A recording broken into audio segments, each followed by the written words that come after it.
आग्र्याहून सुटका.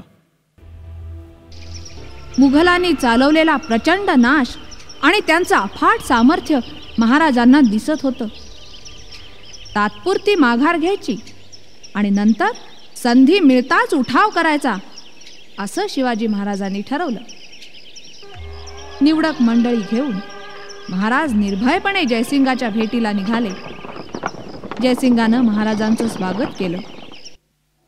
शिवाजी महाराज बोलण्यात मोठे चतुर, गोड गोड बोलले आणि जयसिंगाला फक्त एकच खोचक प्रश्न त्यांनी विचारला. यवनांची सेवा आपल्याला मनापासून आवडते का? जयसिंगांना उत्तर देता आलं नाही. ते म्हणाले, मला उत्तर देता येणार नाही. शिवाजी महाराजांनी 23 किल्ले बादशहाला द्यायचं ठरलं. शिवाय त्यांनी औरंगजेबाची भेट घ्यायची आणि औरंगजेबाची चाकरी करायची असंही ठरलं. 9 वर्षाच्या छोट्या शंभूराजा बरोबर महाराजांनी निर्भयपणे आग्र्याकडे झेप घेतली. महाराजांनी आग्र्यात पाऊल ठेवलं मात्र शहराच्या विलासी आणि आळसावलेल्या जीवनात नवीन चैतन्य निर्माण झालं. सगळ्यांच्या चर्चेला नवीन विषय मिळाला. महाराजांच्या साहसाच्या आणि पराक्रमाच्या गोष्टी दबकत का होईना बोलल्या जाऊ लागल्या. आपल्या वाढदिवसाच्या दिवशी महाराजांची भेट घेण्याचा मनोदय बादशहानं जाहीर केला. आपली बसण्याची जागा बादशहानं उंच ठेवली. महाराज दरबारात आले. पिता पुत्रांना 5000 मनसबदारांच्या रांगेत उभं करण्यात आलं. मग मात्र महाराज संतापून बादशहावर कडाडले. आमचा अपमान करण्यासाठी बादशहानं आम्हाला इथे बोलावलं आहे काय? सिंहासनाकडे पाठ फिरवून ताड ताड पावलं टाकत महाराज सरळ दरबारातून बाहेर पडले आणि आपल्या तंबूत जाऊन बसले. बादशाह खवळला. त्यानं शिवाजी महाराजांच्या छावणीला लष्कराचा गराडा घातला आणि महाराजांना नजरकैदेत बंद केलं. महाराजांना समजलं आपण कैद झालो. इथून सुटायचं कसं? छोट्या संभाजी सकट इथून निसटायचं कसं? त्यांच्या अवतीभोवती हिरोजी फर्जत, सर्जेराव मणकोजी आणि बाकीचे जिवलग मित्र बसले होते. त्यांच्या डोक्यात विचार सुरू झाले आणि एका युक्तीनं जन्म घेतला. त्यांनी आपल्या जिवलग मित्रांना जवळ बोलावलं आणि त्यांच्या कानात आपली योजना सांगितली. धोका होताच. ठरलेल्या योजनेप्रमाणे सर्वप्रथम महाराजांनी औरंगजेबाला गळ घातली. तुझ्या मनाप्रमाणे सर्व काही झालंय. मी आता बंदिवान आहे. मला माझ्या सैन्याचा तसा काहीच उपयोग नाही. त्यांना त्यांच्या घरी जाऊ द्या, म्हणजे तुमचा अन्न पाण्याचा खर्च तरी वाचेल. औरंगजेबच तो. त्याला काय कळणार गनिमी कावा म्हणजे काय? चांगलाच फसला. यानं लगेच परवानगीच देऊन टाकली. पहिली पायरी यशस्वीरित्या सर झाली. आता महाराज आणि त्यांचे सोबती एवढेच उरले. योजनेची दुसरी पायरी ती म्हणजे महाराजांनी खूप खूप आजारी पडायचं. आणि महाराज पडले की खूप आजारी, इतके की त्यांना हलता सुद्धा येईना. सारखे झोपूनच असायचे. मग एक दिवस अचानक महाराजांच्या पोटात दुखायला लागलं. मग भोवतालच्या लोकांनी औषध पाणी आणून दिलं. वैद्य सुद्धा आले, पण छे, कशाचाही उपयोग झाला नाही. महाराज काही बरे होईनात. दुखणं आणखीन वाढलं. ही बातमी शेवटी बादशाच्या कानावर गेली. बादशाला खरं वाटलं. पहाऱ्यावरच्या मोगल सैनिकांना आणि त्याच्या सरदार फुलात खानाला सुद्धा हा सगळा प्रकार खराच वाटला. महाराजांनी बादशाला कळवलं, बाबा रे, आता माझं काही खरं नाही.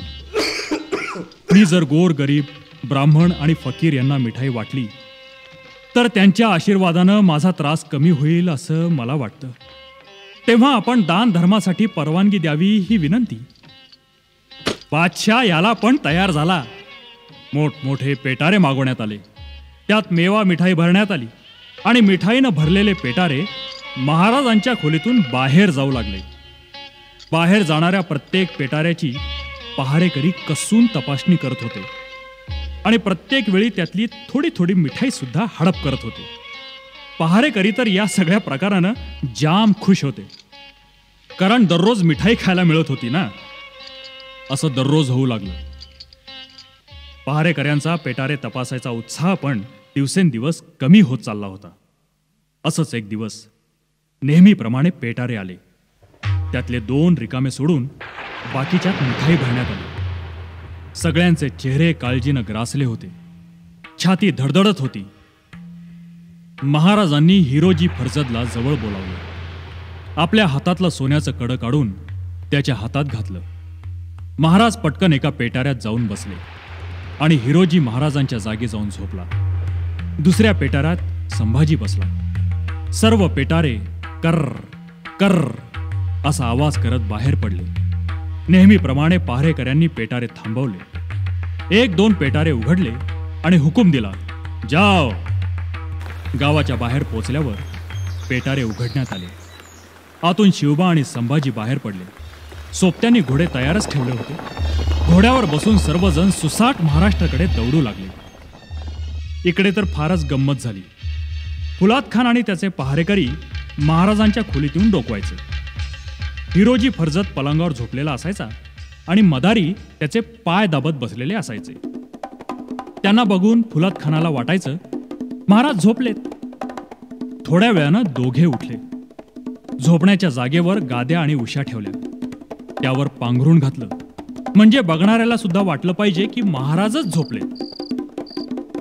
दोघजण खोलीच्या बाहेर आले.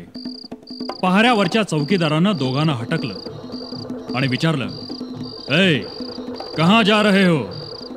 त्यांनी न घाबरता सांगितलं, महाराजांचं डोकं दुखतंय, औषध घेऊन येतो असं म्हणून अंधारात दोघंही पसार झाले. दुसऱ्या दिवशी पहारेकरी आत बघायला आले तर काय, आत कोणीच नाही. खोली रिकामी. पहारेकऱ्यांनी पांघरून उचललं मात्र त्यांचे डोळेच पांढरे झाले. महाराजांच्या ठिकाणी गाद्या आणि उशा.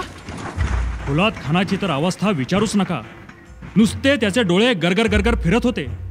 त्याला वेड लागायची पाळी आली. त्याचा अजूनही विश्वासच बसत नव्हता. शिवाजी आपल्याला चकवून पळाला. अरे पण कसा, कुठे? पहारा असताना गायब झाला का अदृश्य झाला का उडून गेला? या अल्लाह मेरा क्या होगा?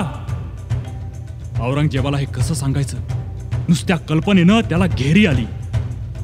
औरंगजेबाला जेव्हा हा प्रकार समजला तेव्हा तर त्याला झटकाच बसला. अशक्य गोष्ट शक्य कशी झाली? शिवाजी शिवाजी ये किस जादू का नाम है?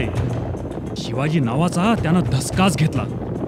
बेचारा औरंगजेब करायला गेला एक आणि झालं भलतंच.